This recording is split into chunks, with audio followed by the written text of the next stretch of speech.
Édition spéciale, bonsoir et merci de nous rejoindre sur HAL 24 News. Nous sommes toujours en direct dans le cadre de notre couverture continue de la guerre au Moyen-Orient. Cela fait maintenant 15 jours que les armes ont parlé entre l'axe formé par Washington et l'entité sioniste d'une part et l'Iran d'autre part. Et alors que la diplomatie semble avoir pour le moment quitté le champ de bataille, du moins pour le moment, je le répète, l'agression subie par l'Iran qui riposte à son tour aux attaques fait de plus en plus de victimes et de dégâts. Et en l'absence d'une stratégie militaire claire de la part de Washington, les craintes d'un enlisement de cette guerre ouverte sont désormais justifiées, affirment les experts, d'autant plus que la donne économique est plus que jamais engagée. Sommes-nous proches du dénouement ou faudra-t-il s'attendre à d'autres séquences? Vers quel scénario mènera l'escalade au détroit d'Ormuz? Est-ce que ce sera l'économie qui sifflera la fin de la partie? Et qu'en est-il du terrain diplomatique?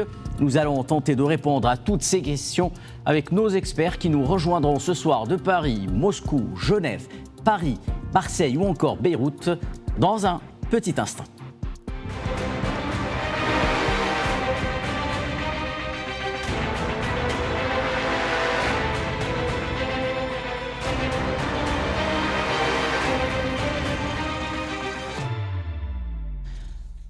Pour m'accompagner ce soir sur le plateau de cette édition spéciale, j'ai le plaisir d'accueillir depuis Genève Gabriel Galis. Vous êtes vice-président de l'Institut international de recherche pour la paix à Genève. Bonsoir, merci d'avoir accepté notre invitation.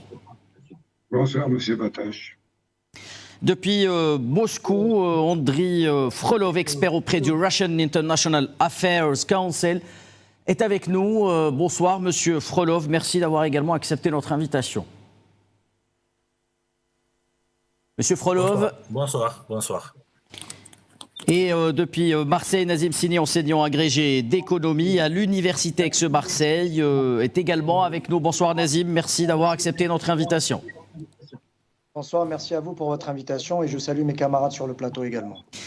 Fatima Moussaoui, docteur en sécurité internationale et experte de l'Iran, nous rejoindra également depuis Paris dans quelques instants. En deuxième partie d'émission, nous aurons le plaisir également d'accueillir Pierre Conessa, essayiste et expert en relations internationales stratégiques depuis Paris. Et depuis Beyrouth, nous rejoindra Nicolas Chichani, banquier, expert international en économie. Sans plus tarder, messieurs, commençons ce débat avec vous, Gabriel Galis.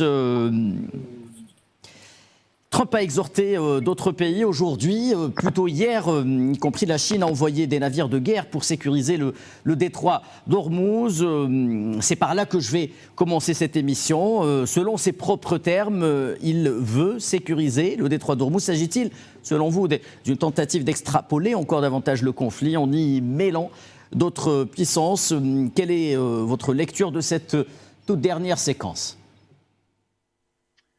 Écoutez, je pense qu'il faut quand même rappeler ce qui s'est passé avant. Oui. Parce que si on plonge dans les événements, dans l'immédiateté, on ne comprend pas. Moi, je suis d'autant plus touché par cette guerre que j'ai, il y a 20 ans, participé à une opération de facilitation pour en empêcher une. J'ai été mandaté par la diplomatie suisse pour permettre à des universitaires des États-Unis et de l'Iran de se rencontrer précisément dans le but d'empêcher des frappes. Et il y a 20 ans, on les a empêchés. Aujourd'hui, on est dans un monde dérégulé, déréglé, et on s'aperçoit que ce sont des anciens plans, le plan Oded-Yinon pour les Israéliens et le plan de remodelage du Grand Moyen-Orient pour les États-Unis, qui sont à l'œuvre. Donc maintenant, on est parti avec des trahisons et des perfidies à répétition, parce qu'il faut quand même rappeler, en dépit de ce que prétendent les médias occidentaux, que ce sont les États-Unis qui se sont retirés de l'accord sur le nucléaire iranien. Tout vient de là. Dès l'arrivée, dès le retour de Donald Trump au pouvoir. Absolument. Ouais. Et cet accord, il avait été signé par les 5 membres permanents du Conseil de sécurité, plus l'Allemagne, plus l'Union européenne. Donc à partir de là, il est assez surprenant, enfin, ça devrait être surprenant intellectuellement, mais politiquement, ça ne l'est pas, de voir l'Union européenne et bien d'autres qui se mettent à condamner l'Iran parce qu'elle ose se défendre. Vous avez vu la dernière résolution du Conseil de sécurité. Ouais. La Russie n'a pas réussi à faire passer une proposition alternative et finalement, elle s'est abstenue, ainsi que la Chine, sur la résolution présentée par les autres. Donc je pense qu'il faut rappeler ça sur les responsabilités premières de cette crise. L'Iran est agressé. Le droit international est agressé. Alors après, on peut rentrer dans les détails techniques, et moi je pense qu'effectivement, le conflit est en cours d'internationalisation, à la fois apparente et cachée. Je crois que l'observation chinoise en particulier fait partie du dispositif sans qu'on sache exactement quelle partie ils prennent. Merci Gabriel Galli. Je vous reposerai la question sur la déclaration de Trump au sujet du détroit d'Ormuz. Je passe à Monsieur Frolov sur cette guerre ouverte au Moyen-Orient qui en est à son 15e jour. Sur le plan militaire et géopolitique, quels sont selon vous les réels objectifs qui ont poussé les États-Unis et l'entité sioniste à s'engager dans cette nouvelle agression contre l'Iran? Je rappelle qu'on en est à 15 jours de guerre sans toujours ne pas arriver à déceler, à connaître les raisons réelles de cette guerre. Tout d'abord, c'est très dur d'analyser la politique de M. Trump parce qu'à mon avis, la politique est très personnalisée et son politique est toujours conditionnée par ses propres idées, par ses propres peut-être conseillers, etc. En ce qui concerne l'Iran, à mon avis, l'idée est de finir le travail qui a été commencé l'année dernière pendant la guerre de 12 jours. Et à mon avis, l'Israël, aussi bien que les États-Unis, ont bien compris que le potentiel militaire de l'Iran est existe. Toujours existe, c'est pourquoi il faut le détruire totalement pour éviter la moindre possibilité pour l'Iran d'acquérir les armes nucléaires. Et c'est une première chose. D'autre part, c'est un effort d'éliminer les capacités des missiles de l'Iran. Et peut-être la troisième idée était de conquérir, était de prendre le Mans sur le pétrole iranien. C'est peut-être la conséquence de succès au Venezuela. Et après cette opération spéciale des États-Unis pour attraper Oui. M. Maduro. Ok, merci Monsieur Frolov. Nazim Sini, avant d'aller rejoindre Madame Moussaoui, un mot avant d'entrer plus en détail dans la situation économique, un mot sur ce qui se passe depuis 15 jours par rapport à l'économie mondiale et cette nouvelle séquence de déstabilisation d'une économie en éternelle convalescence depuis la crise du Covid, Nazim Sini. Vous faites très bien de le rappeler, Kherdin. Vous savez, on est en train de vivre cette décennie 2020-2030 avec autant de chocs exogènes que l'on a vécu il y a 25 ans. Souvenez-vous, au début des années 2000, c'était une des rares fois dans l'histoire de l'humanité où nous avions connu l'éclatement de la bulle Internet au début des années 2000, le 11 septembre derrière qui a laminé le secteur aérien, et puis il y avait l'invasion de l'Irak en 2003. Et là, nous sommes quasiment sur le même cas de figure avec, nous avons connu évidemment 3 chocs exogènes, une pandémie, un conflit russo-ukrainien, et puis là, la guerre qui est menée contre l'Iran. Il faut savoir, pour comprendre un peu ce qui attend l'économie mondiale, comprendre l'impact qu'a eu justement cette guerre de 15 jours. On est, si vous voulez, sur deux scénarios. Soit nous sommes sur une guerre qui va durer entre 2 et 4 semaines. Dans ce cas-là, on est sur un choc temporaire que l'économie mondiale va très vite absorber, et on sait que les profits qui seront générés et les industries qui vont se régénérer par la suite vont permettre d'effacer les pertes de ces 2 ou 4 semaines de guerre. En revanche, si on est sur un scénario avec un conflit qui va durer plus de 4 semaines, avec un baril qui sera ostensiblement au-dessus des $100, là, je peux vous dire qu'on est dans un véritable risque de récession mondiale, avec des prévisions de croissance qui peuvent passer de 3,2% à quasiment 2,5%. Ouais. Pour vous donner l'ampleur et la mesure de ce que nous sommes en train de vivre, à chaque fois que le pétrole s'apprécie de 10%, c'est 0,4% d'inflation en plus et 0,3 points de PIB en moins.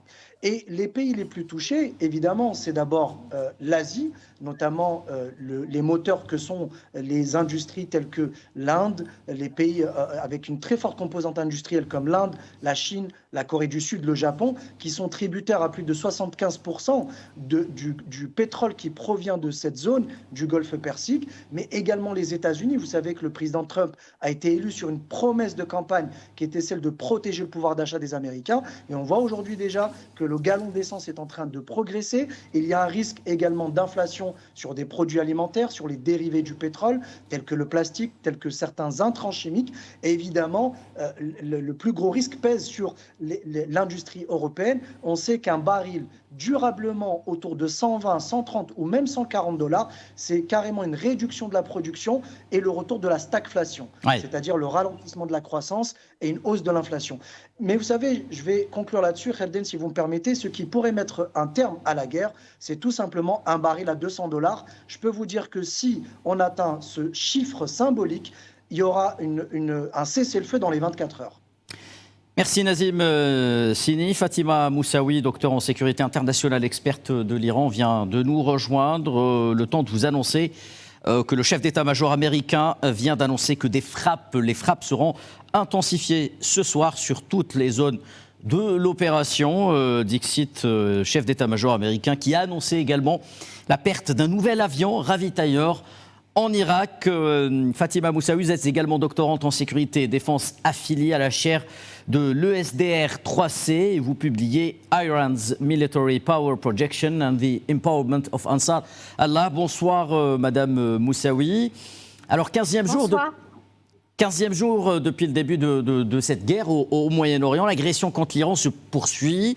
Entre-temps, un nouveau guide suprême a pris les rênes du pouvoir. Mais d'abord, j'aimerais que vous nous plongiez dans une première analyse globale sur le contexte de cette guerre au Moyen-Orient.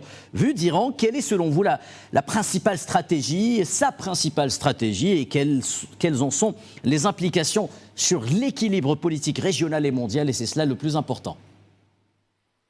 Bonsoir, merci pour votre invitation. Bonsoir aux invités, aux intervenants aussi. Pour répondre à votre question, en fait, nous observons un conflit qui est initié par une puissance mondiale, les États-Unis, en tandem avec l'administration Netanyahou, contre la République islamique d'Iran, qui perdure désormais maintenant presque 3 semaines. On est à 3 semaines. Malheureusement, dans ce conflit, je n'aperçois pas une stratégie politique ou militaire derrière la décision du président Trump d'ouvrir un nouveau front de guerre dans cette région qui est déjà très instable. J'observe ici plutôt des intentions, des désirs, mais aucunement traduits en objectifs concrets. Autrement dit, il y a tout un travail à faire pour transformer ces désirs en objectifs politico-militaires que je ne vois pas, d'où l'absence totale de stratégie. Donc on ne peut pas parler d'une stratégie militaire qui est engagée vis-à-vis par rapport à ce conflit. L'administration Trump a présenté des arguments en faveur d'une action militaire, citant le programme nucléaire iranien, Et l'idée de ce régime devrait être remplacée par un gouvernement plus favorable à l'Occident, d'où l'idée du régime change qu'on entend de plus en plus dans les médias. Il convient de préciser que les attaques qui sont lancées le 28 février visant le guide suprême l'ayatollah Ali Khamenei ont lieu pendant des pourparlers entre les délégations iraniennes et américaines orchestrées par la Sultana d'Oman, qui se déroulaient, d'après les informations qu'on a, dans de bonnes conditions, oui, et étaient sur le point d'aboutir à un accord. Donc, en fait, donc aucune stratégie militaire ou politique américaine spécifique n'a été véritablement mise en œuvre à l'égard de la République islamique d'Iran. Donc en fait, si on va parler de conséquences à une telle action militaire, l'Iran ne peut pas rivaliser avec la puissance mondiale en termes de force militaire. Donc, tout le monde le sait, depuis le 7 octobre, avec le démantèlement de son axe de la résistance, l'Iran devient vraiment faible.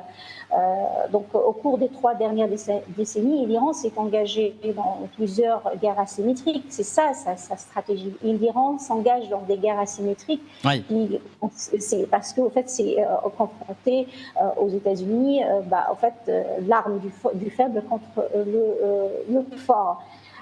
Donc en fait cette guerre affecte d'abord la population iranienne, puis les nations du Golfe, les voisins les plus proches, parce qu'ils sont les principales cibles du régime iranien. Donc, au fait, les retombées sont très très lourdes, que ce soit pour le voisinage ou pour l'Occident aussi, oui, l'Europe, plus précisément, comme il a bien mentionné votre intervenant avant avec tout ce qui est aspect économique. Merci Fatima Moussaoui, pays du Golfe qui abrite, rappelons-le, les principales bases américaines dans la région et qui ont été la cible de riposte de la part de l'armée iranienne et des gardiens de la révolution. Gabriel Galis, l'Iran accentue justement sa riposte sur l'entité sioniste et les bases américaines de la région après avoir affirmé par la voix du nouveau guide suprême Mujtaba Khamenei qu'il ne voulait pas s'engager dans la voie d'un cessez-le-feu, même si Donald Trump affirme le contraire. Est-ce une manière de mettre la pression, selon vous, sur les alliés de l'entité sioniste afin s'activer sur le volet diplomatique, ou est-ce réellement une stratégie visant à monter d'un cran dans l'escalade et la régionalisation du conflit et à chercher l'usure militaire? Je crois que les Iraniens sont intelligents. C'est un peuple, on oublie toujours qu'à travers les régimes, il y a des États qui durent et il y a des pays qui durent. L'élite iranienne, elle est cultivée, formée, ce ne sont pas des amateurs et en plus ils sont entraînés depuis le temps depuis les décennies qu'ils subissent des agressions et des menaces. Je rappellerai aussi, parce que c'est un détail qui me paraît important, que l'ancien guide suprême qui a été assassiné avait pris une fatwa contre le nucléaire militaire. Oui. Par conséquent, oui, parce que tout le monde essaye de faire croire que les Iraniens voulaient se doter de l'arme nucléaire. En réalité, le programme dont les États-Unis sont sortis était un programme sous autorité de l'AIEA, sous contrôle de l'AIEA, et l'AIEA vient de déclarer que l'Iran n'était pas à proximité des moyens du nucléaire militaire. Donc l'Iran est assez réaliste pour savoir qu'elle ne peut pas, comme vient de le dire Madame, qu'elle ne peut pas tenir éternellement contre les forces rassemblées. En revanche, elle peut faire mal, et elle peut faire notamment du mal par le détroit d'Ormuz et par le blocage du détroit d'Ormuz. Donc en réalité, ils ont deux fers au feu. D'une part, ils poussent à la négociation et les Omaniens ont bien dit qu'on était proche d'un accord, effectivement. C'était eux qui étaient au centre du dispositif de la négociation, mais en même temps, ils veulent pas désarmer unilatéralement, parce que ce que veut Israël, et là-dessus il y a une divergence sans doute entre les États-Unis et Israël, Israël veut absolument éradiquer toute résistance, et l'Iran reste la résistance. L'Irak a été détruit, les autres ont été affaiblis, le Hezbollah est en train d'être affaibli au Liban, en tout cas, il n'est pas éradiqué. Donc je pense pense que les Iraniens sont assez intelligents pour savoir qu'il faudra négocier. Et ils étaient d'accord pour négocier. Ce sont les radicaux des États-Unis et surtout d'Israël, je pense, qui ont cassé le jeu et qui n'ont pas permis à la diplomatie d'aboutir. Donc leur stratégie, c'est certainement pas d'aller à l'extrême, parce qu'à l'extrême, ils y perdent autant que les autres. Merci Gabriel Gallis. Le ministère de la Santé libanais vient d'annoncer 5 martyrs et 7 blessés à la suite de 2 raids sionnistes sur Mevdon et Mejdel Selm au sud du pays. Andriy Frolov, est-ce que vous pensez qu'il existe un lien de cause à effet entre la guerre en Ukraine qui se prolonge alors que les discussions sur un éventuel plan de paix n'aboutissent toujours pas? Y a-t-il une manière peut-être d'y voir un lien de cause à effet, de lier ces 2 abcès sécuritaires importants qui minent 2 régions différentes de la planète? Tout d'abord, je ne pense pas qu'il existe le lien direct entre 2 conflits, mais c'est évident que parce que le monde est global et tous ces conflits, tous les 2 conflits sont assez grands et avec la participation des acteurs majeurs du monde. C'est pourquoi, oui, nous pouvons dire qu'il existe une sorte de lien entre 2 conflits. Mais je voudrais me concentrer sur le point plutôt militaire, Oui. parce que la guerre au Golfe, la guerre contre l'Iran, a causé le manque, le déficit des missiles antiaériens, de même type que l'Ukraine aussi utilise. C'est pourquoi nous pouvons voir, ou nous pourrons voir que le système air défense ukrainienne, dans quelques semaines, peut se heurter avec le déficit des missiles livrés par les États-Unis. Et je veux dire le système Patriot. Les systèmes Patriot sont les systèmes air défense plus importants et Oui. plus efficaces au sein de l'Ukraine. C'est la première point. Deuxième point est que la demande pour les systèmes air défense sur le marché global des armes va aussi augmenter et peut-être peut-être les grands producteurs des systèmes air défense comme la Russie aussi, comme la Chine, comme la Corée du Sud, vont succéder de ce conflit. C'est-à-dire nous pouvons voir une sorte de lien plutôt technologique que politique. Et d'autre part, peut-être la dernier point est que le conflit au Golfe a torpillé les négociations entre la Russie et l'Ukraine. Voilà, c'est à cela que je faisais allusion. Oui, parce que selon l'agenda des négociations, ils auront lieu au Dubaï, je pense, aux Émirats, Oui. et été torpillé. Mais d'autre part, je veux dire que, à mon avis, c'est mon opinion personnelle, même si les négociations auront lieu au Dubaï, ça n'aurait pas aucun résultat parce que nous avons vu beaucoup de négociations, beaucoup des démarches entre la Russie et l'Ukraine, beaucoup des efforts pour négocier quelque chose et rien réel. C'est-à-dire, Oui. oui, d'une part, le conflit a déjà influencé influencer le trek politique entre la Russie, les États-Unis et l'Ukraine, mais d'autre part, à mon avis, que le conflit ukrainien est tellement compliqué que ce délai des négociations ne change rien sur la Très terre. bien. Merci Andriy Frolov. Nazim Sini, est-ce que le monde, selon vous, est prêt à absorber un nouveau choc économique issu d'une guerre ouverte sans stratégie claire et aux objectifs qui peuvent varier au gré du jour, et c'est ce dont on assiste depuis 2 semaines déjà? Écoutez, c'est une question rhétorique parce que effectivement, tout va dépendre de la durée de ce conflit. Alors, est-ce que l'économie mondiale est prête à absorber un énième choc? Je vais vous dire non. Pourquoi? Parce qu'on est sur un très mauvais alignement des planètes, à l'inverse d'un bon alignement des planètes, c'est que vous avez un endettement de certains pays industrialisés qui est en train d'exploser. Donc, il y a les questions sur la dette, sur la soutenabilité de la dette. Vous avez également un dollar faible qui est une sorte de dumping en fait monétaire pratiqué par les États-Unis pour pousser leurs produits à l'exportation. Vous avez également justement le retour à ces chocs, justement des chocs énergétiques, des chocs également industriels, le retour au protectionnisme, à la souveraineté. Et puis souvenez-vous, l'année dernière, les droits de douane qui devaient être imposés par l'administration Trump, qui avait déjà jeté un effroi à l'ensemble justement des dirigeants occidentaux et même des partenaires des États-Unis, puisqu'elles avaient complètement éclaté cette idée du multilatéralisme et de la coopération internationale en matière économique et commerciale. Donc, pour moi, aujourd'hui, ce qui va être difficile d'appréhender, c'est la durée de la guerre, c'est également la volatilité qu'on observe sur les marchés des hydrocarbures.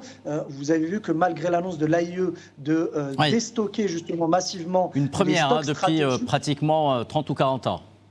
Exactement, c'est une première historique, ça ne s'est jamais fait. Et donc, malgré cette annonce, les cours des matières premières, surtout le pétrole, le Brent, ont fini au-dessus de la barre des $100. Et je tiens à parier que l'ouverture des marchés à partir de lundi, vous verrez qu'ils vont ouvrir également au-dessus de la barre des $100. Pourquoi? Parce qu'encore une fois, on est dans l'incertitude totale. Nous n'avons pas des objectifs de guerre précis. Il y a un enlisement de ce conflit qui devait durer quelques jours. Nous sommes déjà à plus de 15 jours. Et puis également ce détroit d'Ormuz qui, pour représenter et schématiser son poids à l'échelle énergétique mondiale, c'est 20% des besoins énergétiques du monde qui transitent par ce détroit d'à peine de 55 km. Sans parler des 122 navires qui passent quotidiennement, 20 millions de barils par jour. Donc vous voyez à quel point aujourd'hui, justement, le Golfe Persique est au centre et vraiment porte toute l'attention des enjeux stratégiques énergétiques de l'économie mondiale. Merci Nazim Sidi. Il est temps de marquer, mesdames et messieurs, une courte pause avant de revenir au débat.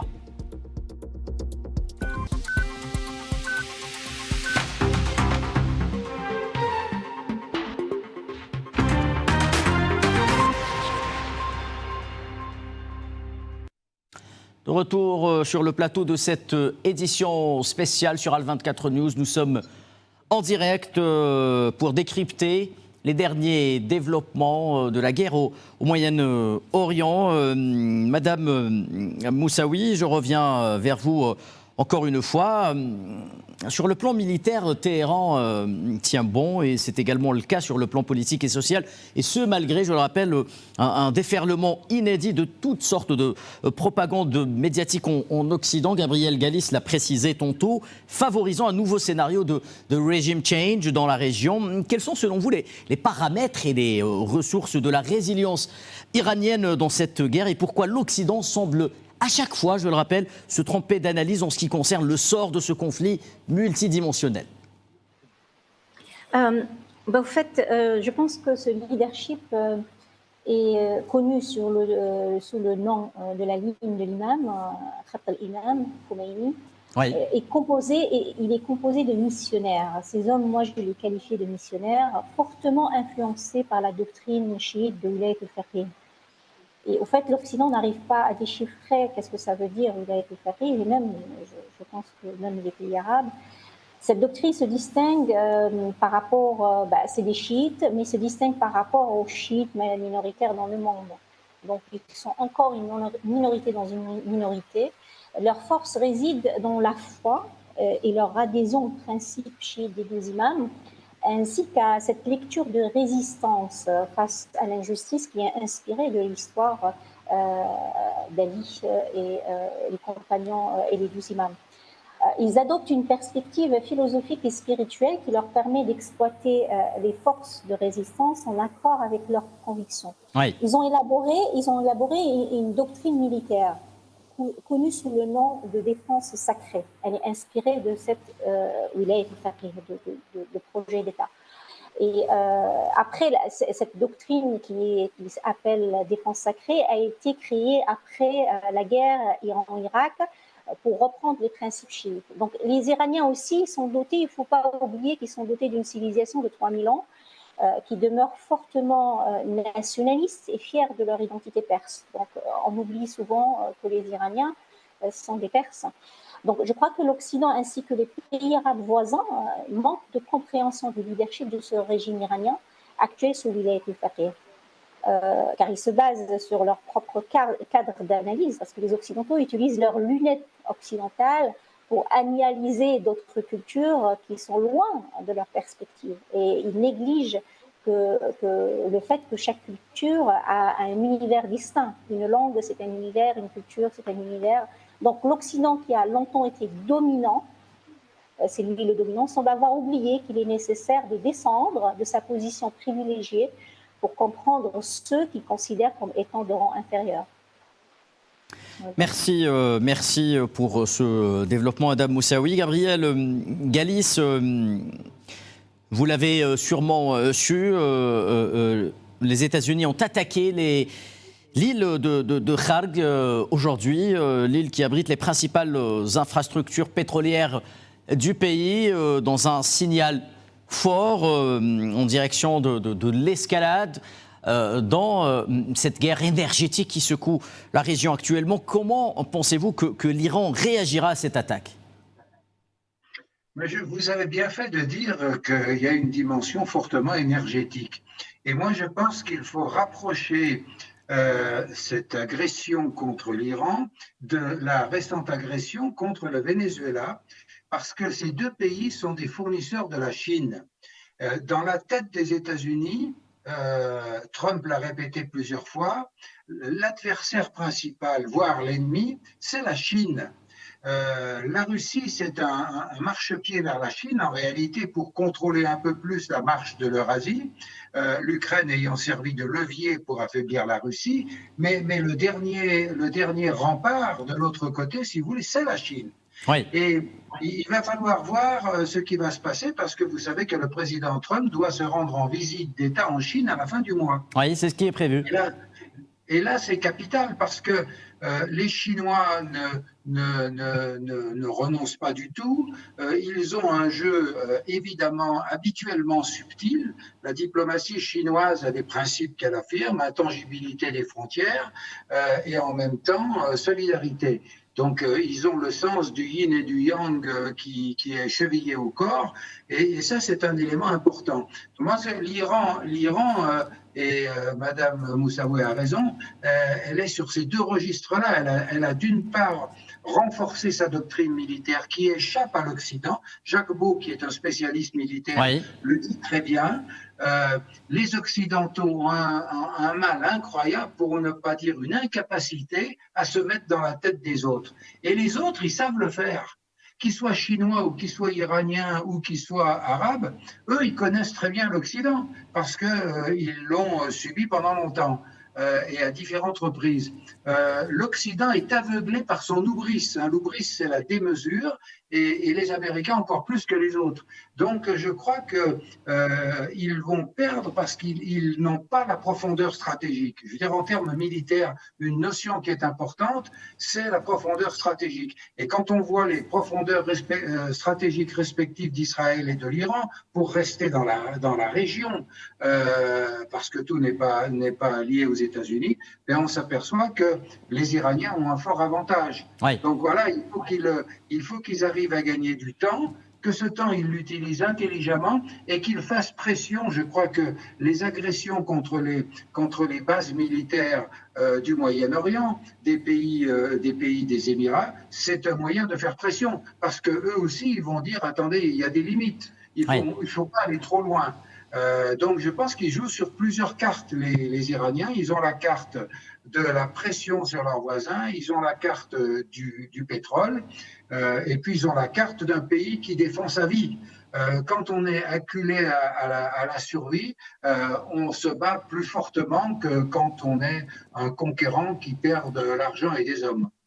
Merci Gabriel Galis. Je me retourne désormais vers Nazim Sini pour une dernière question. Nazim Sini, juste avant cela, J'aimerais, mesdames et messieurs, vous informer que le Hezbollah vient d'annoncer mener des combats intenses avec les forces sionistes dans la ville de Riyem, dans le sud du Liban. Nazim Sini, comment les opérateurs économiques pourraient-ils endiguer les conséquences des fluctuations boursières et l'incertitude qui caractérise actuellement les marchés? Est-ce que la confiance des investisseurs est entamée? Quel sera à terme l'impact sur les places du Moyen-Orient?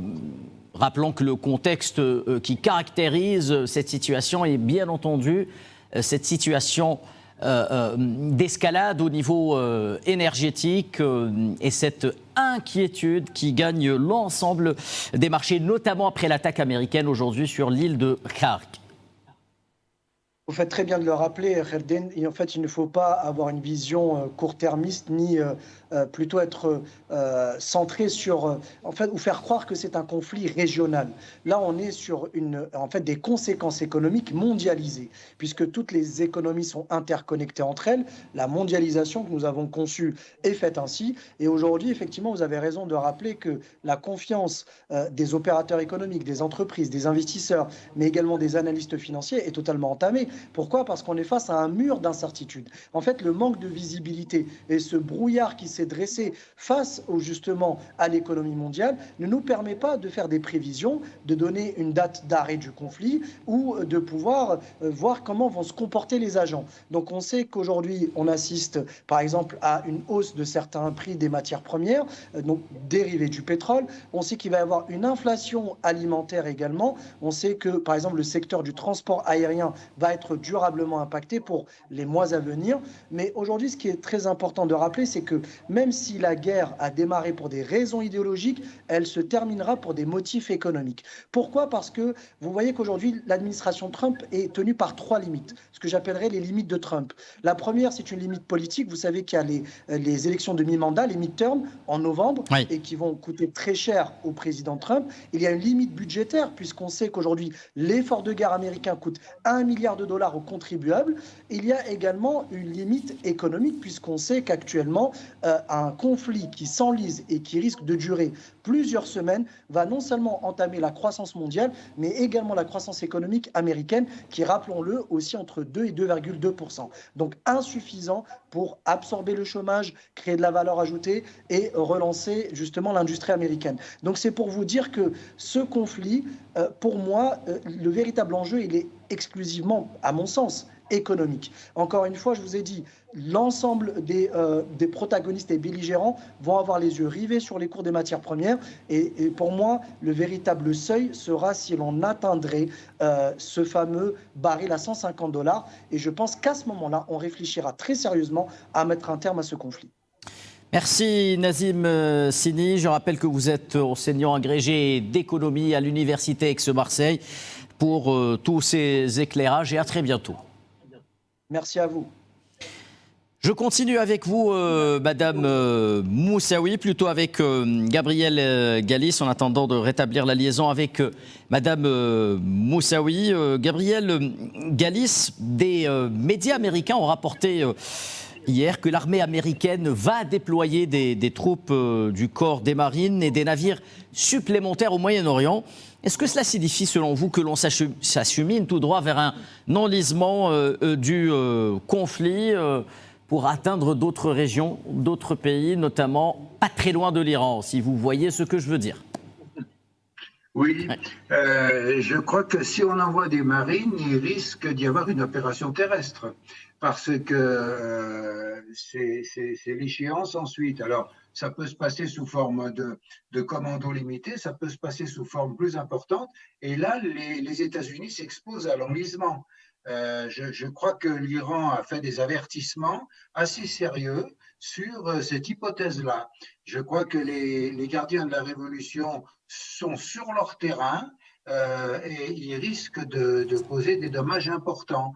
Ils n'ont pas fini. J'ai entendu un expert expliquer à quel point maintenant les missiles les missiles iraniens étaient beaucoup plus précis parce qu'ils ont un positionnement multi-GPS en quelque sorte. Hein. Oui. Et ils arrivent à un degré de précision beaucoup plus grand qu'il y a quelques mois. Donc c'est un enlisement. Alors peut-être c'est de la menace parce qu'il y a beaucoup de bluff chez Trump. Oui. Trump est un joueur de poker, mais on va voir. Moi, je ne peux pas vous dire la suite, je crains, mais en même temps, je crois que il ne faut pas sous-estimer la sagesse des dirigeants iraniens et puis aussi de leurs alliés. Parce que même si les alliés politiques ne sont pas des alliés militaires dans la circonstance actuelle, la Chine et la Russie sont des alliés stratégiques de l'Iran.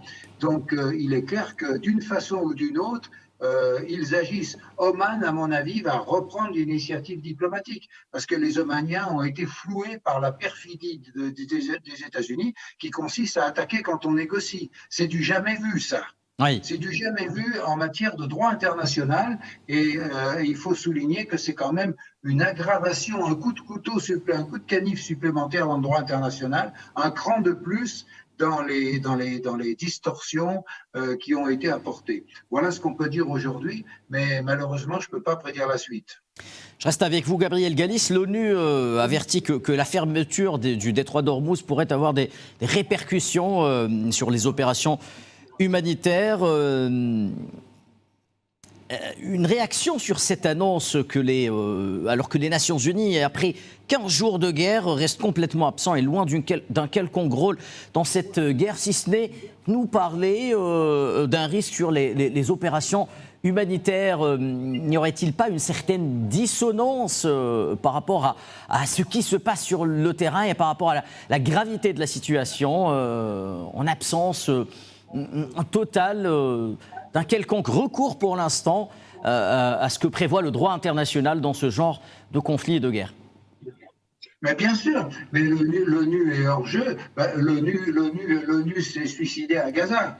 Je crois que la responsabilité de protéger qui a été invoquée abusivement en Libye aurait dû être impérativement invoquée à Gaza et personne n'a bougé. Enfin, personne. Oui. Bon, il y a des pays qui se sont engagés, il y a eu des propositions, notamment de la diplomatie algérienne. Bon, ces faits sont connus.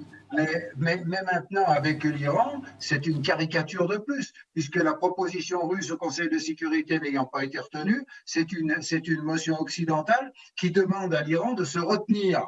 Bon, alors on se retient de se défendre, on se retient de bloquer le détroit d'Ormuz, et on doit subir tranquillement le fait de se faire massacrer. C'est pas sérieux. Et du coup, ça donne bizarrement une légitimité au Conseil pour la paix de Trump, qui est une espèce de privatisation du droit international. Voilà, la situation est désespérante. Le secrétaire général aurait dû démissionner s'il avait un peu de dignité, mais il s'accroche, comme d'autres s'accrochent à leur fonction, en étant totalement en dehors du film. Merci Gabriel Gallis, restez avec nous. Pierre Conessa vient de nous rejoindre. Je rappelle que vous êtes essayiste, expert en relations internationales stratégiques. Pierre Conessa, pour commencer, nous aimerions avoir votre lecture des différentes séquences géopolitiques et militaires autour de cette guerre engagée par les États-Unis et son allié, l'antité-sioniste contre l'Iran, il y a de cela 15 jours. Écoutez, le premier constat, c'est que c'est une guerre qui a été provoquée c'est une guerre qui a été déclenchée sans aucune provocation. C'est-à-dire qu'elle a été décidée à froid. Alors, on a ressorti le vieux dossier nucléaire iranien, alors que l'AIOA, l'Agence internationale de Vienne, faisait des visites et des inspections régulières. Et donc, il fallait provoquer une guerre. Et donc, c'est assez inquiétant de penser qu'aujourd'hui, vous avez à Washington un individu qui est totalement inconséquent, qui est capable de déclencher une offensive sur un pays en expliquant que ça va être une guerre courte. Bon, je ne sais pas si Trump est du premier degré ou du second degré, mais en fait, c'est extrêmement inquiétant.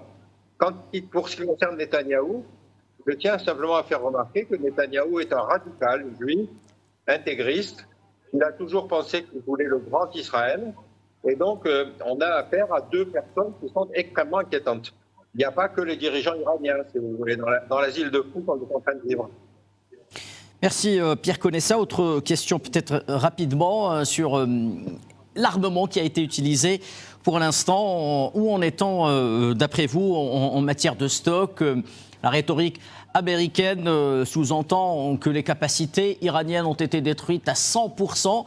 C'est pas ce qui nous semble, d'après les déclarations faites tous les jours par les gardiens de la Révolution sur les différentes ripostes de l'armée iranienne et des forces des gardiens de la Révolution, y compris sur le plan naval, car les gardiens de la Révolution annoncent ce soir que pas mal d'opérations réussies ont permis de sauver, pour reprendre leurs propres termes, des tankers iraniens qui étaient coincés quelque part entre le détroit d'Ormuz et le détroit de Bab el-Mandeb. Où en sommes-nous en matière de stock de matériel militaire et d'armement de part et d'autre? Vous savez, je ne sais qui disait que la première victime d'une guerre, c'est la vérité. Oui. C'est-à-dire qu'il est de la loi, si vous voulez, de communication de guerre, si vous voulez, d'expliquer que vraiment tout va très bien, qu'on est sur le point de gagner, etc. etc. Donc aujourd'hui, on n'a aucune vision d'ensemble. Ce qui est certain, c'est que les Iraniens ont la capacité de bloquer le détroit d'Ormuz. Et s'ils bloquent le détroit d'Ormuz, ce ne sont pas que les Américains et les Israéliens qui sont les ennemis. C'est l'ensemble du monde et l'ensemble de l'Europe en particulier qui va être touché par ça. Et en particulier l'Asie. Parce qu'une grande partie du pétrole du Golfe s'en va vers l'Asie. Donc on a une espèce d'internationalisation du conflit qui est totalement irresponsable.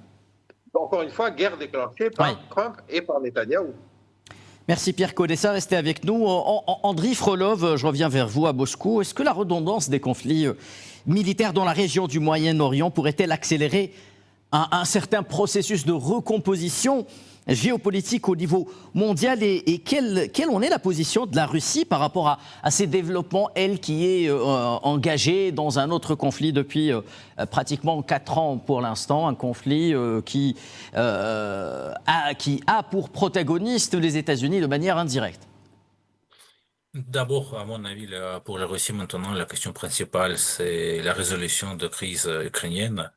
C'est pourquoi la Russie n'a pas assez de ressources pour régler les conflits autour du monde. C'est-à-dire, le but principal, c'est l'Ukraine et c'est peut-être les négociations avec des États-Unis, les relations entre la Russie et les États-Unis.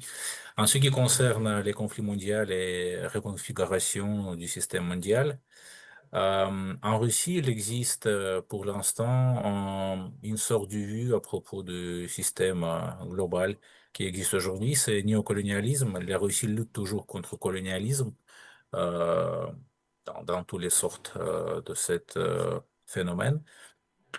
C'est d'une part. D'autre part, la Russie est toujours cohérente avec la loi internationale. C'est pourquoi la Russie est toujours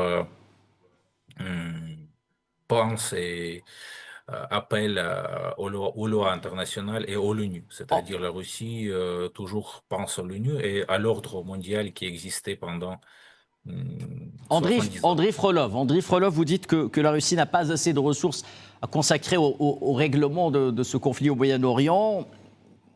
Pourtant, l'Iran est un allié de la Russie. Les États-Unis ne cessent de suggérer, peut-être, Donald Trump l'a fait par le biais de son envoyé spécial Steve Witkoff, qu'il y a une certaine forme de coopération sur le plan du renseignement, du moins entre la Russie et l'Iran. Est-ce que cela est vrai? Est-ce qu'il y a du vrai dans ce que disent les Américains?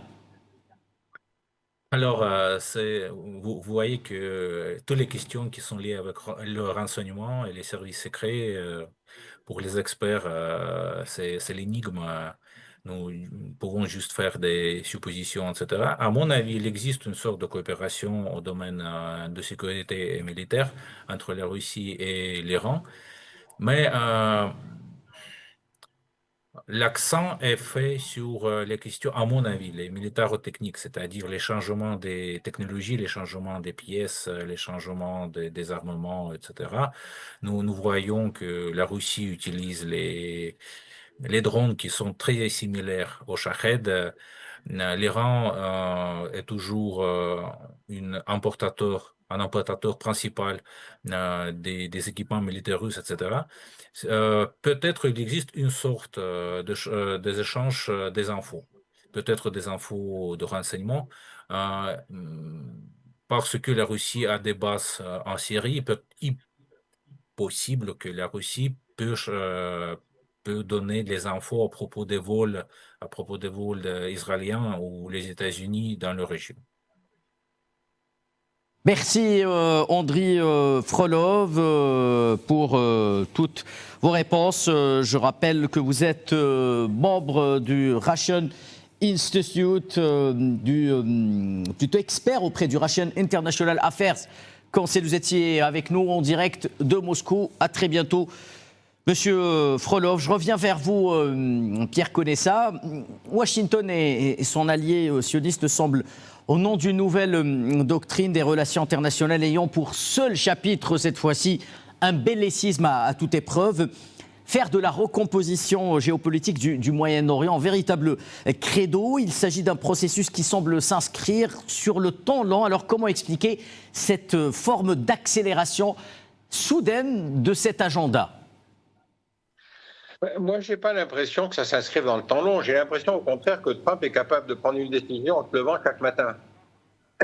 Rappelez-vous qu'il a réussi à enlever un chef d'État étranger, qu'il veut éventuellement faire une opération sur Cuba, qu'il a décidé effectivement cette guerre en interrompant les négociations qui étaient en cours avec l'Iran. Oui. C'est-à-dire qu'il est capable de provoquer une guerre comme ça. Bon. Rappelez-vous ses revendications sur le Canada, sur le cercle polaire, enfin bref. On est face à un individu qui est malheureusement totalement imprévisible.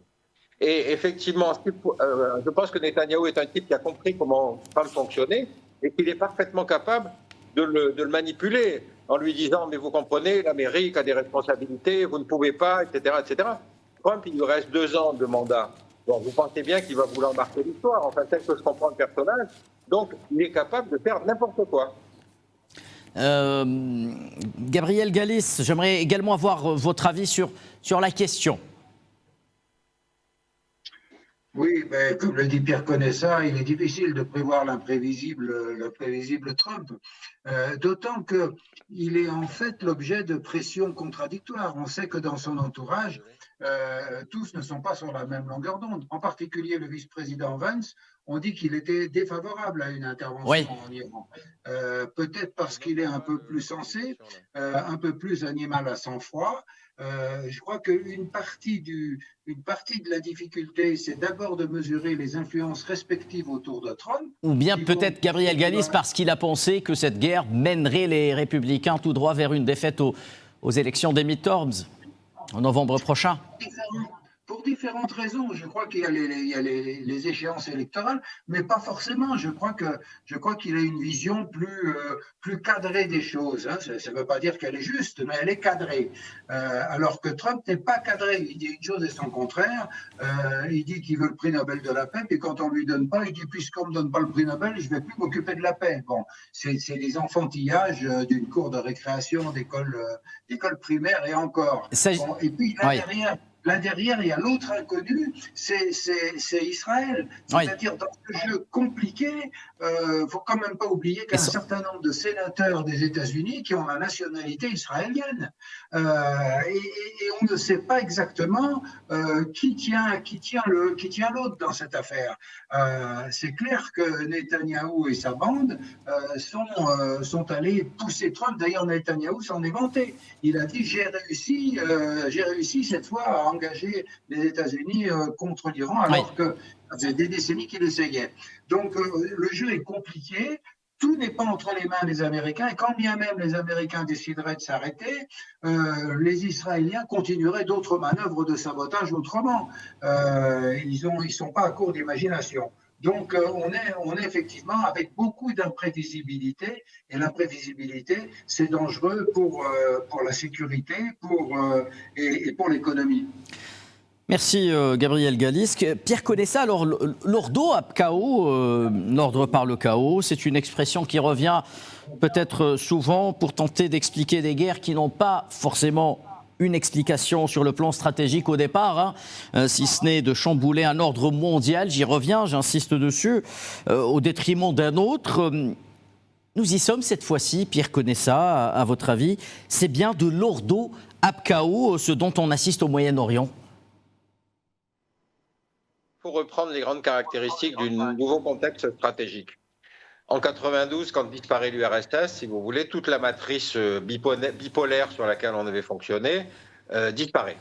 Pourquoi j'insiste là-dessus? Parce qu'à l'époque, on ne pouvait pas négliger une crise, parce que si on la négligeait, c'était l'autre qui risquait de s'en occuper. Après 92, ça devient une espèce de monde complètement dérégulé, c'est-à-dire que la dernière superpuissance, c'est-à-dire les États-Unis, peut décider d'intervenir sur la crise qui lui convient. Il y a environ 350 à 400 crises à la surface de la planète, donc le choix est assez ouvert. Et vous voyez bien qu'en fait, ça va être un agenda qui va être décidé dans les bureaux de la Maison-Blanche selon la caractéristique de l'individu qui y siège.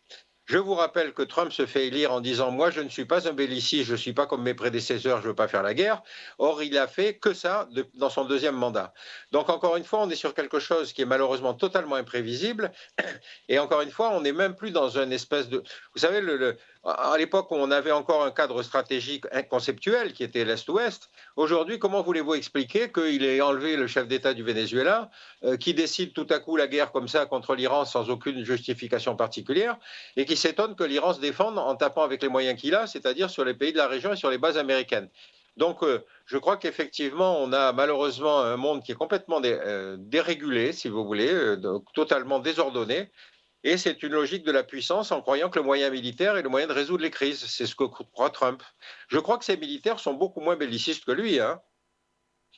Conessa, Karel Verheken, membre du parti Solidarité et Progrès, vient de nous rejoindre. Karel Verheken, bonsoir. Merci d'être avec nous. Nous en sommes, je le disais tout au long de cette émission, au 15e jour de cette guerre. Et nous n'arrivons pas à nous positionner sur les véritables objectifs sur le plan militaire et stratégique. Quelle sera la suite des événements, à votre avis, durant les 2 semaines qui arrivent, les 2 semaines annoncées précédemment, initialement par le président Trump, en sachant que le Congrès a le droit, après ces 4 semaines, de considérer cette guerre comme illégale et peut-être obliger le président américain à l'arrêter d'une manière ou d'une autre?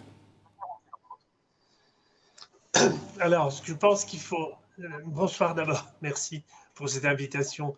D'abord, je pense qu'il y a une très grande division à l'intérieur de l'administration. En fait, il y a eu une intervention hier de quelqu'un qu'on connaît peu, qui s'appelle David Sachs, qui est l'homme qui est chargé de l'intelligence artificielle à la Maison-Blanche. Et à un moment donné, donc, c'était dans un talk show, tout d'un coup, il a esquissé les scénarios du pire. Oui. Et lui, il dit, en fait, il y a, d'une part, lui-même dit que Trump est quelqu'un qui n'est pas pour les guerres longues, parce qu'effectivement, ce n'est pas très populaire pour se faire réélire.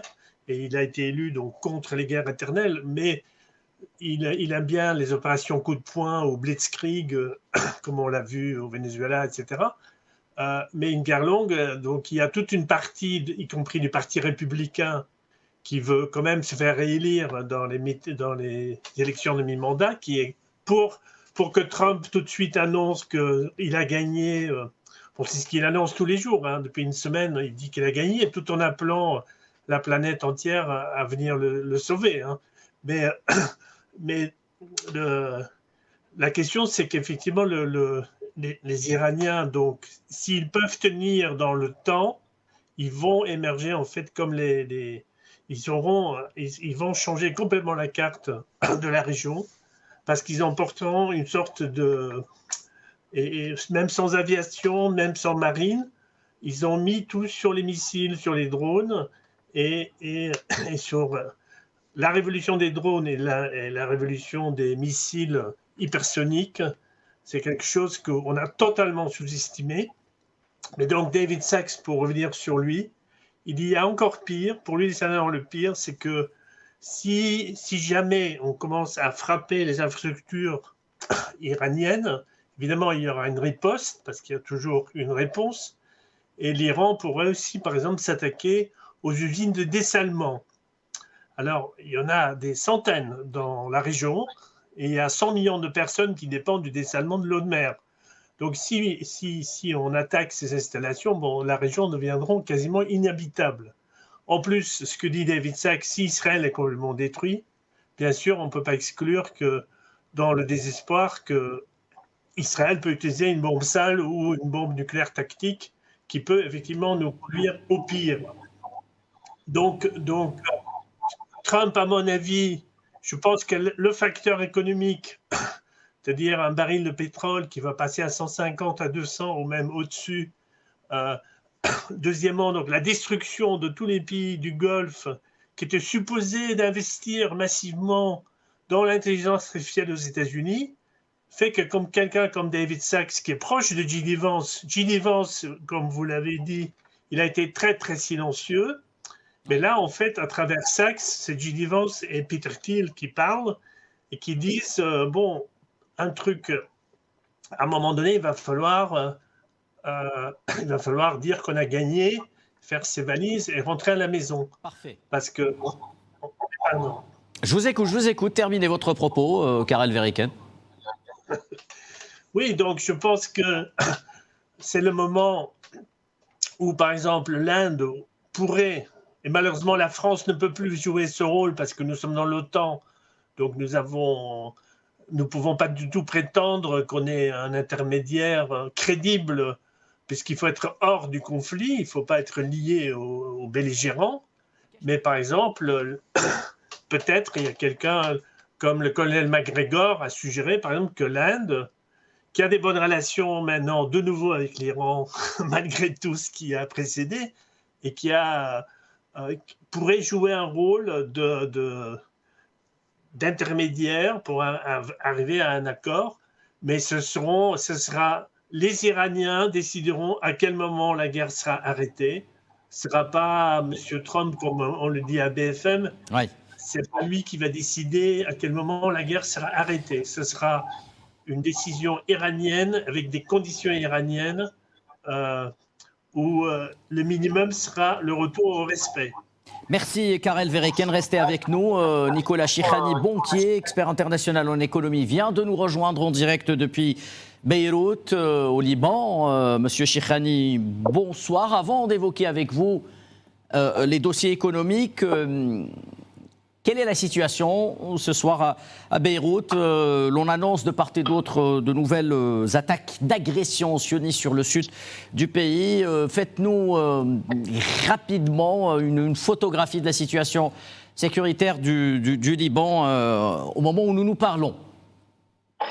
Alors, la situation est assez catastrophique au Liban. Ça fait presque une semaine, voire un peu plus, que nous subissons un bombardement massif un peu partout dans le pays.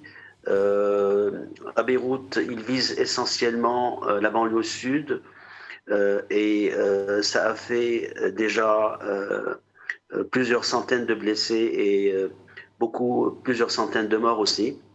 Oui. L'infrastructure des ponts du pays est en train d'être détruite et en ce moment-là, il y a 5 minutes, il y a eu une grosse bombe, une fusée qui est tombée sur Beyrouth qui a fait de très très gros dégâts.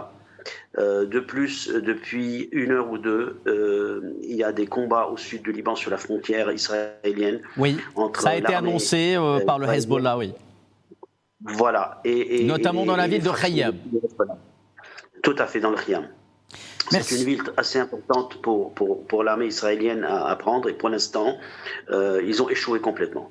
Donc le Liban souffre énormément, beaucoup de morts, 1 million de déplacés et c'est une catastrophe humanitaire.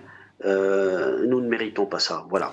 Merci pour le soutien de tous les pays arabes qui sont autour de nous. Merci Nicolas Chichani. Bien entendu, le Liban, pays et peuple frère.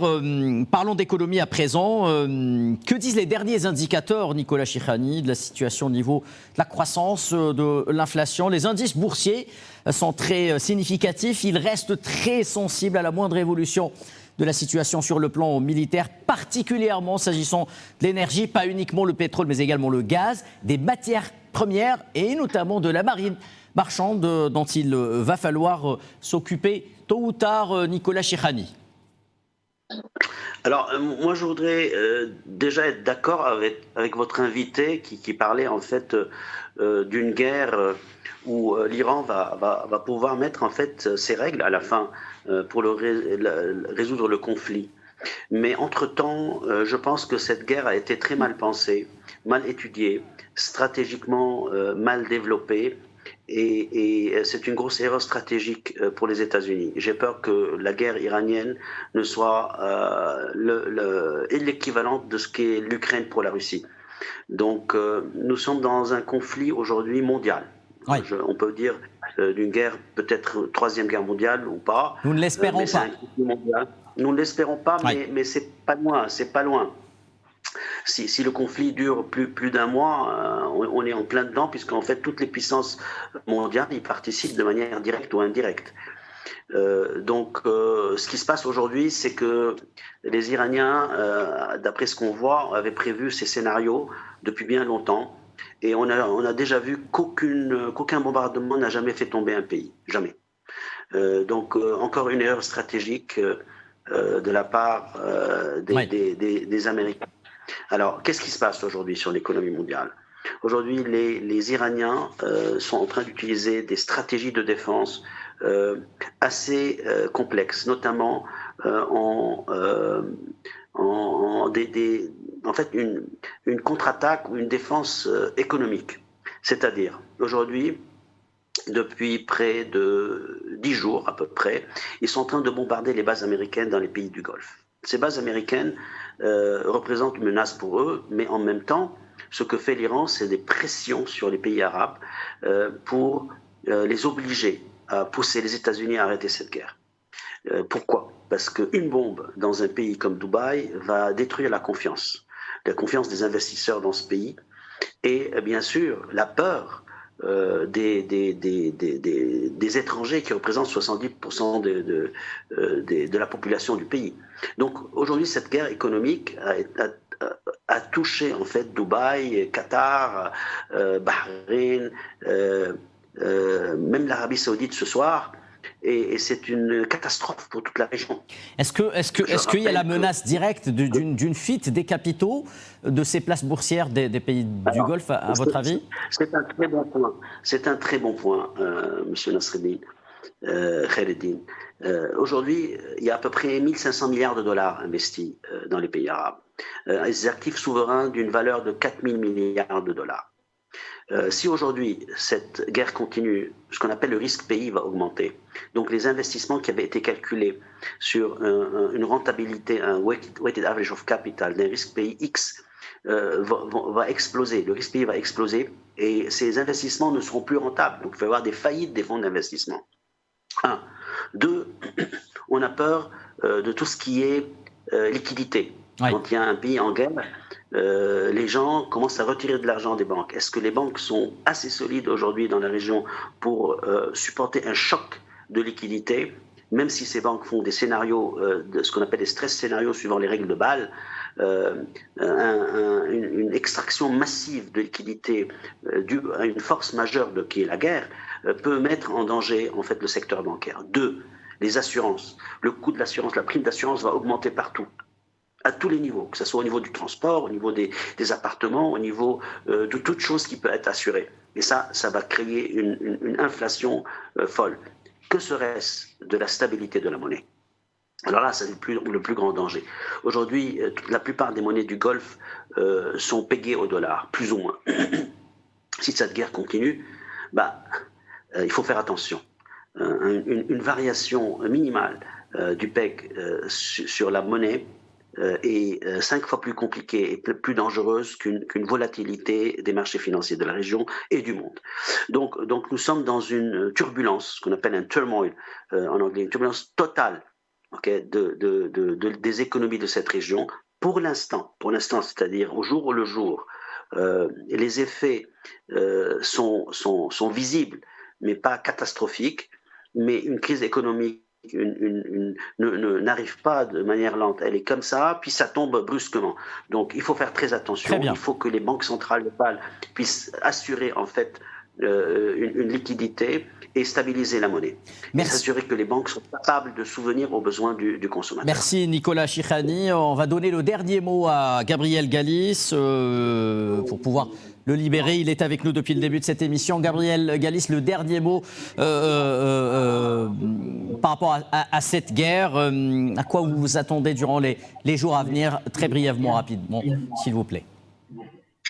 Écoutez, je dirais qu'il faut avoir, selon la formule consacrée, le pessimisme de l'intelligence et l'optimisme de la volonté. Je pense qu'il y a des forces de négociation qui sont en mesure de faire valoir que la plaisanterie a assez duré, que l'imprévu et la roulette russe peuvent être dommageables pour ceux qui ont lancé l'initiative. C'est surtout ça qui va les faire bouger.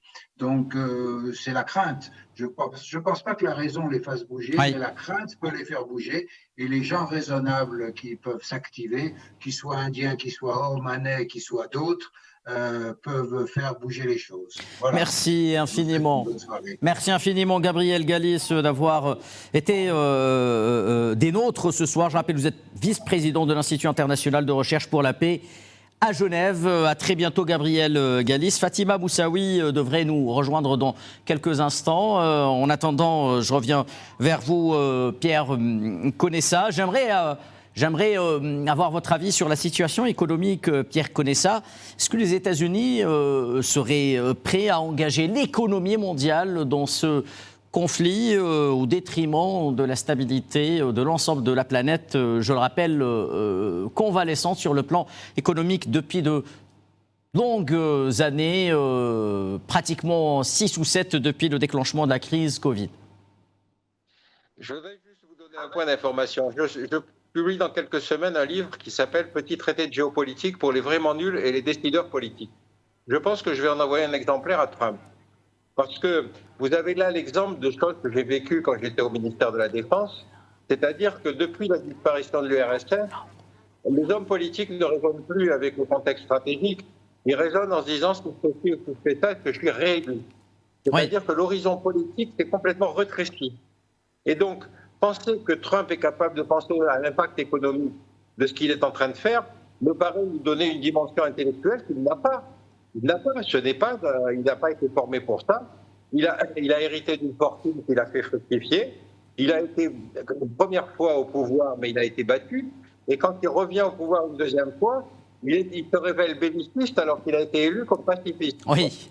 Écoutez, je pense que malheureusement, les dimensions économiques du sujet ne l'intéressent pas. Il n'est pas capable d'appréhender ça. Et la deuxième remarque que je voudrais faire, c'est que, contrairement à ce qu'on pense, les militaires ne sont pas bellicistes. C'est souvent les hommes politiques qui sont bellicistes. Et qu'eux, ils n'y vont pas. C'est les autres qui y vont. Merci, restez avec nous, Pierre Conessa. Karel Verheyken, quelle serait selon vous l'option que retiendront les Américains et leurs alliés pour éventuellement terminer cette guerre si la diplomatie n'est pas réactivée de sitôt? Rapidement, monsieur Verheyken, s'il vous plaît.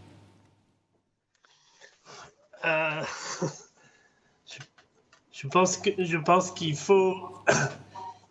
Il faut que les gorges profondes parlent. Il faut que les gens qui savent comment les choses se sont produites prennent la parole, ou sinon que les élus américains évoquent l'article 25, parce que M. Trump est peut-être plus en capacité de gouverner une puissance nucléaire. Mais je suis tout à fait d'accord qu'en fait, il n'a pas du tout écouté les services de renseignement et les militaires. Il a écouté 2 personnes qui sont Jared Kushner et Steve Witkoff.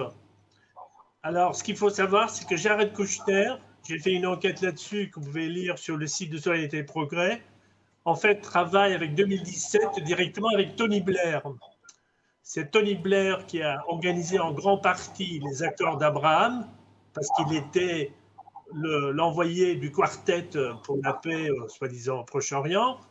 Et M. Kushner connaît rien de rien. C'est quelqu'un qui connaît absolument rien des relations internationales. Donc, en mars 2017, M. Blair a été vendre ses services à la Maison-Blanche pour le conseiller. Et comme vous le savez très bien, M. Blair travaille directement avec Ron Derner, avec quasiment le chef des cabinets de Netanyahou.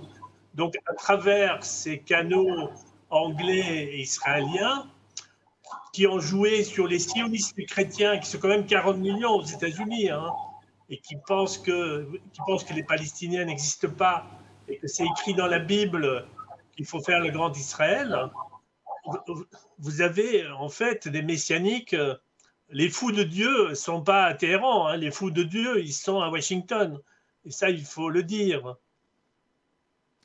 Merci Karel Veriken. Je demande à la régie si Madame Moussaoui est de retour parmi nous. Madame Moussaoui, le concept de guerre asymétrique revient avec insistance pour qualifier cette guerre aux objectifs qui semble évoluer du côté américain. Dans le même temps, un autre scénario, en l'occurrence celui de l'intervention au sol, ne voit pas le jour pour le moment, ni celle de la coalition internationale d'ailleurs. Est-ce que les États-Unis sont dans une réelle impasse sur le plan militaire et pourquoi d'après vous ? Je ne peux pas dire avec certitude qu'ils se trouvent dans une situation militaire bloquée. Cependant, ce que je peux affirmer, c'est qu'il n'existe aucune stratégie militaire. Je crois que le président Trump a misé sur quelques frappes rapides pour résoudre le problème, mais il n'a pas du tout envisagé que l'Iran a déjà une autre perspective. Depuis des décennies, les Iraniens se préparent à une confrontation avec les États-Unis.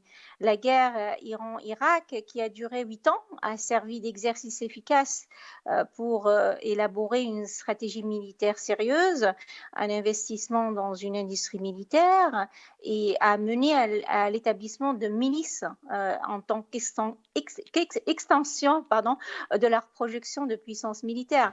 Donc actuellement, le régime élabore une nouvelle approche de combat grâce à ce qu'il appelle la défense mosaïque et nous sommes en train de voir un petit peu l'évolution de cette nouvelle stratégie adoptée par Téhéran. Merci Fatima Moussaoui. Dernière question, elle sera pour vous Nicolas Chichani. Le détroit d'Ormuz, est-ce que c'est la clé de voûte de cette guerre ? Est-ce que le salut viendra par là, d'après vous? Nazim Sini Tonto parlait d'un baril à $200 qui mettrait aussitôt fin à cette guerre. Est-ce que la clé aujourd'hui, c'est le détroit d'Ormuz? Alors, moi, je voudrais rebondir sur ce point rapidement, s'il vous plaît. Voilà, c'est pas la solution, le détroit d'Ormuz, c'est la fin peut-être, la fin FIM. Moi, je vois qu'il y a deux problèmes, le détroit d'Ormuz et le détroit de Bab el-Mandeb.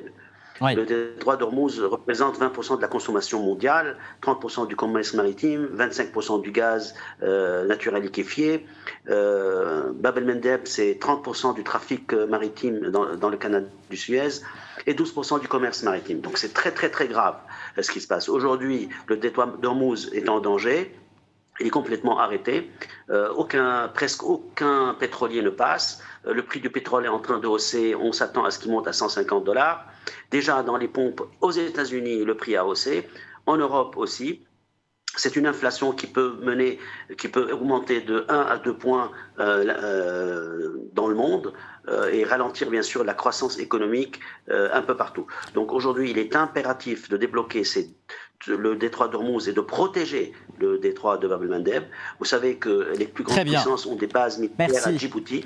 Et donc c'est là où ça va commencer. Merci infiniment. Non, c'est une inflation mondiale généralisée et un ralentissement de la croissance, une pauvreté mondiale. Merci infiniment Nicolas Chichani. Malheureusement, on est pris par le temps. Merci à vous. Vous êtes banquier expert international en économie. Merci à vous Karel Veriken, membre du Parti Solidarité et Progrès. Remercions également Fatima Moussaoui, docteur en sécurité internationale et experte de l'Iran. Gabriel Galis, vice-président de l'Institut international de recherche pour la paix à Genève. Andriy Frolov, expert auprès du Russian International Affairs Council. Nazim Sini, enseignant agrégé d'économie à l'université Aix-Marseille. Enfin, Pierre Conessa, essayiste et expert en relations internationales stratégiques. Mesdames, Messieurs, l'actualité se poursuit sur Al 24 News. À très bientôt.